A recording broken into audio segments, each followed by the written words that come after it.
Selama hampir 1 minggu terakhir, kita ditegangkan dengan isu peperangan di dunia. Bagaimana dunia ini berperang, Israel yang tidak kunjung habisnya. Dan ini pasti berdampak besar terhadap sebuah pergerakan IHSG. Nah, saya akan membahas kembali bersama Pak Ferry Latuhihin untuk melihat apa peluang yang bisa kita tangkap daripada permasalahan ini semua. Welcome to Success Before 30 Level Up Podcast. Oke, selamat malam Pak Ferry. Welcome back to our channel. Selamat malam. Yes. Selamat malam Pak Chandra, Pak Tony. Thank you for inviting me again. Selamat malam Pak Tony. Ya, selamat malam Pak Chandra. Malam hari ini saya akan kembali membahas tentang apa sih yang menjadi sebuah kalau kita tahu dipicu oleh krisis ekonomi makro, kemudian isu peperangan, dan belum lagi barusan ada Air India crash ya, dan itu sesuatu yang berita yang sangat menegangkan di dunia. Dan ini kita nggak bisa pungkiri Pak Ferry, selalu kalau Pak Ferry kan cukup berpengalaman ya, ketika ada satu gejolak di sebuah di dunia, apalagi itu berhubungan dengan perang, itu kira-kira pandangan Pak Ferry itu terhadap peristiwa ini dari kacamata keuangan itu gimana sih Pak Ferry? Gini, perang Timur Tengah itu sebetulnya bukan yang pertama kali ya, sudah berkali-kali ya. Mungkin dari sejak tahun 1970 sampai ini hari tidak terhitung jumlahnya ya. Betul. Perang bilateral seperti Iran sama Israel, Saudi Arabia dengan negara lainnya musuhnya itu sudah menjadi seperti hal yang biasa ya. Tapi anytime perang itu ada atau muncul, biasanya yang bergerak terutama adalah harga minyak ya. Kita lihat harga minyak itu naik lebih dari 5 setelah Israel menyerang Iran ya. Nah, dari 70 di bawah 70 sekarang harga minyak mentah Brent itu kalau nggak salah mepet-mepet di 75 ya. Dan oleh karena itu pada waktu hari Jumat yang lalu kita lihat juga Dow Jones, Wall Street ya, Dow Jones itu drop sampai 800 poin kalau nggak salah ya, sangat dahsyat gitu ya, drop segitu banyak ya. Nah, tapi anehnya ini hari kita lihat market-market seperti di Wall Street itu Dow Futures-nya malah hijau. Nah, malah juga di Asia market-market yang lain selain kita juga hijau ya. Jadi seolah-olah market di sana yang hijau itu menganggap perang ini tidak akan bertahan lama seperti sebelum-sebelumnya. Tahun lalu juga berapa kali ya terjadi clash ya antara Israel dan Iran ya. Market akhirnya bounce back gitu kan ya. Nah, begitu juga ini hari kita lihat bagaimana market di Asia hijau. Cuman kita ya yang awalnya tadi hijau ya kan, saya juga ada a little bit surprise pagi-pagi di sesi pertama melihat indeks kita hijau. Tadi padahal sebelumnya saya udah prediksi ini pasti begitu dibuka ini bisa merah atau mungkin berdarah-darah, ternyata enggak ya kan. Tapi sayangnya di sesi kedua ya kan mendapat tekanan bertubi-tubi ya untuk minus 48 poin setahu saya ya, dan terus menjadi korban itu adalah saham-saham bank besar ya seperti BCA, terutama BNI ya. BNI cukup dalam tuh minus 3% apa minus 4% ya, 160 poin ya. Nah, kalau saham-saham ini memang sudah predictable ya. Seandainya harga minyak naik ya kan, dan sedangkan negara kita masih memberikan subsidi BBM ya kan. Nah, ini takutnya adalah budget kita semakin kedodoran, budget defisit kita ya. Sementara itu kita lihat juga S&P sudah menurunkan ya proyeksinya pertumbuhan ekonomi kita tidak lagi 5%, bahkan lebih rendah dari 3 instansi lainnya seperti IMF, Bank Dunia, dan OECD meramal pertumbuhan kita 4,7% tahun ini. S&P malah lower, yaitu 4,6%. Jadi saya lihat di sini indeks kita ini tadi tertekan, kontribusi daripada outlook domestik ekonomi kita lebih besar tadi ketimbang masalah perang Iran Israel gitu loh ya. Sebab kalau ngomongin perang Iran Israel tuh lain hijau gitu loh, kita kok merah gitu loh ya. Itu jawaban saya. Oke. Kalau menurut Pak Tony gimana tanggapannya Prof. Ferry ini dengan pengalamannya Pak Tony? Ya, saya setuju sih. Karena dengan kondisi perang, salah satu penghasil minyak terbesar di dunia adalah Iran ya, selain Arab Saudi, Rusia ya. Nah, ini dengan adanya perang, dikhawatirkan minyak akan naik. Bahkan ada yang prediksi arah ke 100 US dollar per barrel ya. Nah, kalau itu terjadi otomatis akan memicu yang namanya inflasi. Nah, kalau sampai inflasi di Indonesia terjadi, maka akan membuat kondisi di Indonesia karena inflasinya ini bukan demand pull inflation, tapi cost push inflation, yang mana daya beli itu saat ini sudah melemah, tapi dipaksa kalau minyak naik akan harga-harga akan naik, maka daya beli akan semakin lesu. Nah, itu yang membuat kenapa indeks kita tertekan. Karena yang kan lebih ke arah banking atau yang saham-saham yang cyclical ya, yang mana sangat terpengaruh dengan inflasi. Tetapi sebetulnya saham-saham dari komoditi, ini saya lihat saham batu bara, saham minyak, ini justru naik kondisinya hari ini. Nah, itu balance kenapa sektor energi ya Pak Tony ya. Sektor energi naik. ITMG, PTBA, AADI, nah itu semua pada naik saya lihat hari ini. Nah, itu. Tetapi yang sektor banking seperti yang tadi dikatakan sama Prof. Ferry justru turun seperti itu. Nah, jadi gini, kalau kita perhatikan kenapa perang itu kok malah sektor banking itu turun, malah sektor energi naik. Ini sesuatu yang menarik untuk didiskusikan. Menurut Pak Ferry gimana? Ya, sektor banking itu akibat outlook ekonomi kita yang turun ya dari 5% ke 4,6% itu turun yang sangat drastis. Yang kedua, banking ini turun mendapat pressure juga disebabkan oleh adanya deflasi. Ya, deflasi yang betul-betul secara bulanan ya, artinya kan permintaan turun ya, agregat demand turun. Dan yang kedua, deflasi itu menyebabkan real interest rate itu jadi naik. Ya, kalau real interest rate naik, itu impact-nya terhadap pertumbuhan ekonomi juga buruk ya, berarti cost of fund bagi borrowers dengan naiknya real interest rate, jadi secara real naik ya. Jadi ini yang menyebabkan bank-bank mendapat pressure. Coba Pak Chandra bayangin, seandainya terjadi deflasi, nasabah bank, corporate yang pinjam duit di bank itu kan secara tidak langsung juga revenue-nya turun ya, karena harga-harga turun ya. Nah, kalau cost-nya dia tetap stay ya kan, berarti net income-nya kemakan ya. Nah, kalau net income-nya kemakan, ada kemungkinan juga pembayaran bunga dan cicilannya ke bank juga ya tersendat ya, itu logikanya ya, yang namanya debt deflation spiral ya. Nah, semakin tinggi deflasi, semakin tinggi utang dalam bentuk real. Nah, ini juga akan menjadi membuat deflasi semakin tinggi lagi. Nah, itulah yang namanya spiral daripada debt deflation.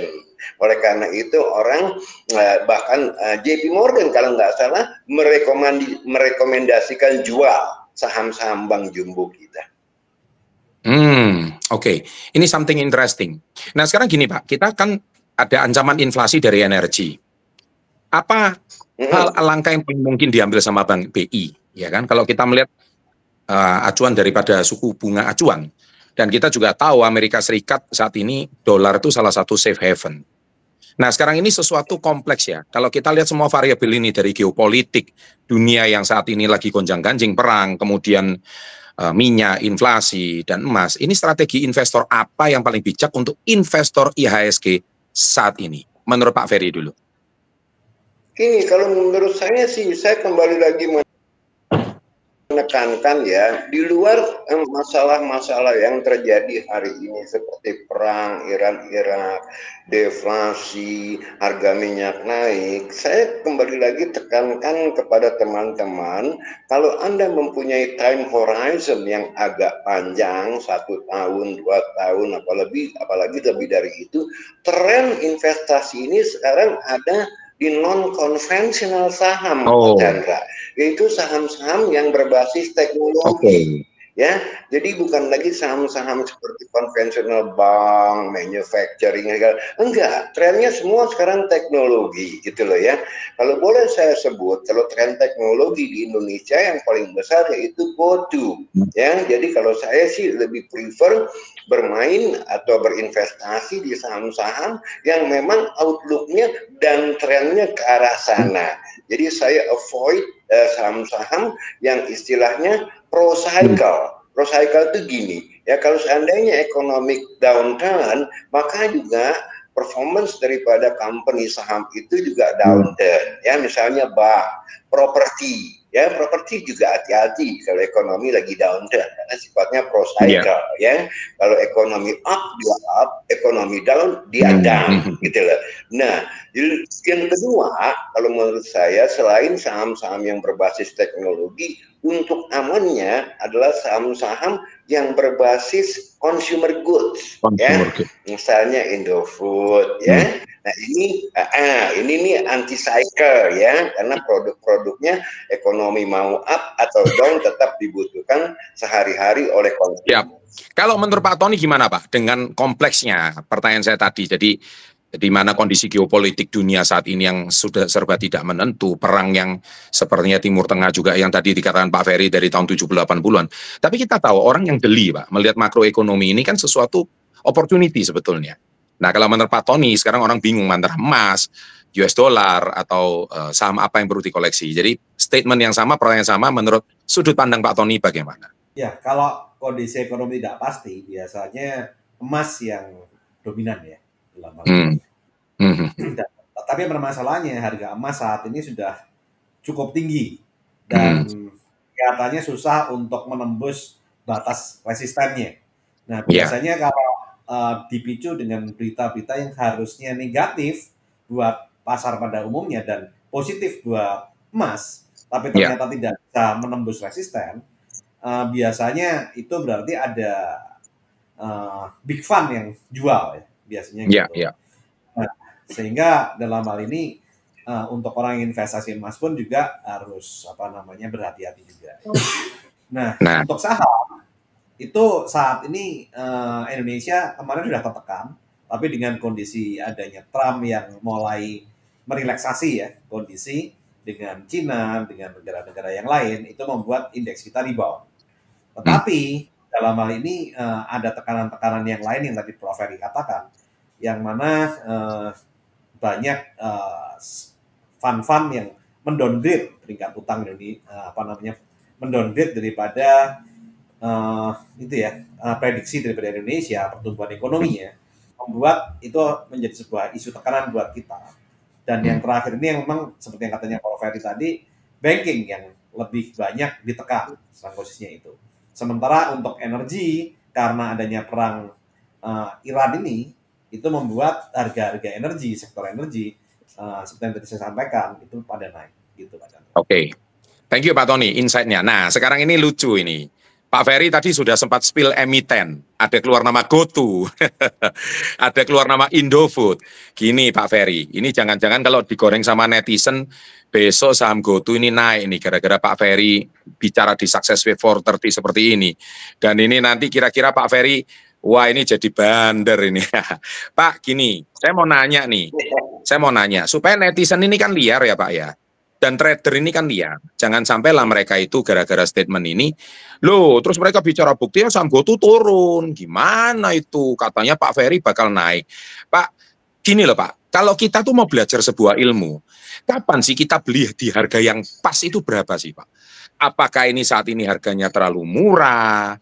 Apakah saat ini harganya terlalu mahal? Ataukah ini harga yang pantas? Itu ada ilmunya nggak sih Pak Ferry?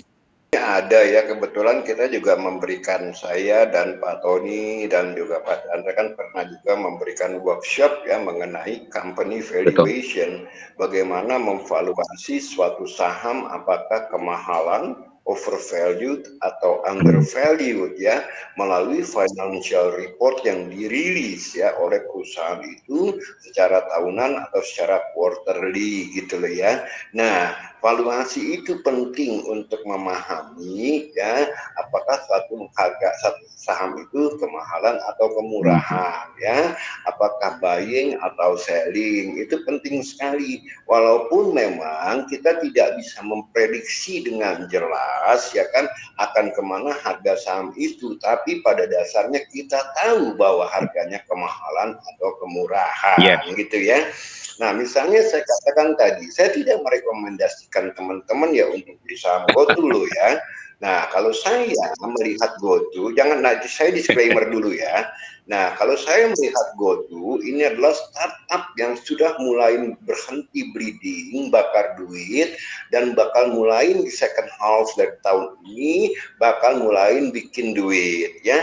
Dan startup ini yang namanya GoTo bukan peanuts, ini startup yang sangat besar ya. GoTo is too big to fail, nggak mungkin lah GoTo ini besok langsung bangkrut, itu nggak mungkin. Bahkan mulai tahun ini saya lihat GoTo sudah merangkak mulai positif EBITDA-nya, yang saya katakan nah ini momentum yang tepat saatnya saya masuk ketika EBITDA-nya sudah positif. Sebelumnya saya tidak masuk ya kan, karena saya lihat masih bakar duit, masih mengerikan. Tapi begitu saya baca laporan keuangannya, nah ini udah tanda-tandanya saya masuk di harga berapapun di bawah 80 saya masuk. Itu saya ya. Jadi saya tidak rekomendasikan orang ya, disclaimer ya. Nah ini my vision. Kenapa? Sebab saya membeli saham-saham teknologi base ini untuk saya tahan setidaknya 1 tahun 2 tahun Pak Chandra. Ya, bukan untuk trading ya, beda sama orang yang trader narik-narik garis support, garis resistance ya. Saham yang namanya saham kayak begini bisa naik, bisa berarti ini untuk investor ya, bisa juga dia blok. Saya sempat untuk investor ya. Iya, jadi ini harus benar-benar investor murni yang time horizon-nya, holding period-nya itu at least 1-2 tahun gitu. Kalau perlu lebih dari 2 tahun. Karena saham-saham kayak gini kita lihat seperti saya bilang, kasih contoh sebelumnya yaitu saham Amazon. Di tahun 96 harganya cuma $5 sampai $10 pada Pak Chandra. Tapi 20 tahun kemudian 400 kali lipat loh. $2.000. Nah ini sama, similar ini karakteristiknya Amazon dengan GoTo. Oke, thank you Pak Ferry. Berarti intinya kalau saya mau belajar untuk investor, sekali lagi ya, saya juga disclaimer, meskipun tadi Pak Ferry spill emiten GoTo, spill emiten Indofood dengan gejolak seperti ini, itu bukan berarti Pak Ferry merekomendasikan. Beliau berkata ini contoh untuk saya pribadi. Pak, kalau saya itu mau tahu punya analisa seperti kayak Pak Ferry, itu ada ilmunya ya. Berarti benar-benar kita itu istilahnya bisa belajar di workshop ya. Oke, Pak Tony, berarti kita akan ada workshop ya dengan Pak Ferry ya, Pak Tony ya? Iya Pak, rencananya kita akan adakan tanggal 28-29 Juni ya. Siap, jadi berarti sekitar 2 minggu lagi ya. Iya, benar sekali. Nah, sejak video ini dibuat 2 minggu lagi, jadi pastikan saat ini seat sudah terisi sudah hampir 70% ya. Ini luar biasa sekali. Dan tentunya Anda jangan sampai ketinggalan karena ilmunya Pak Ferry ini menurut saya sudah ikut batch yang pertama dan bagus banget. Ternyata kita itu dari ilmu yang sangat sederhana yang dibagikan oleh Pak Ferry, itu betul-betul kita bisa menganalisa sebuah company itu apakah ini undervalue, apakah ini company yang average atau company yang sudah overvalue. Jadi kita membeli sesuatu itu nggak ngawur gitu ya Pak Ferry ya, tapi betul-betul ada ilmunya. Nah, dengan kita belajar workshop itu kita pertajam ilmu kita, investasinya sangat worth it, tetapi kalau Anda bisa dapatkan ilmunya, itu menurut saya investasi nggak ada artinya, nggak ada apa-apanya. Pak Ferry, thank you banget ya, hari ini sudah mampir ke Success Before 30, tak terasa obrolan kita sudah 20 menit ini Pak Ferry, dan kita sampai jumpa di workshop. Pak Tony, thank you insight-nya Pak, hari ini insight Bapak luar biasa sekali. Sampai jumpa di workshop tanggal 28-29 Juni 2025, dan semoga Anda semua bisa menjadi investor yang cerdas di masa depan. Sukses untuk Anda semuanya. Terima kasih. Selamat malam. Salam hebat luar biasa. Sampai jumpa di Puncak Kemakmuran.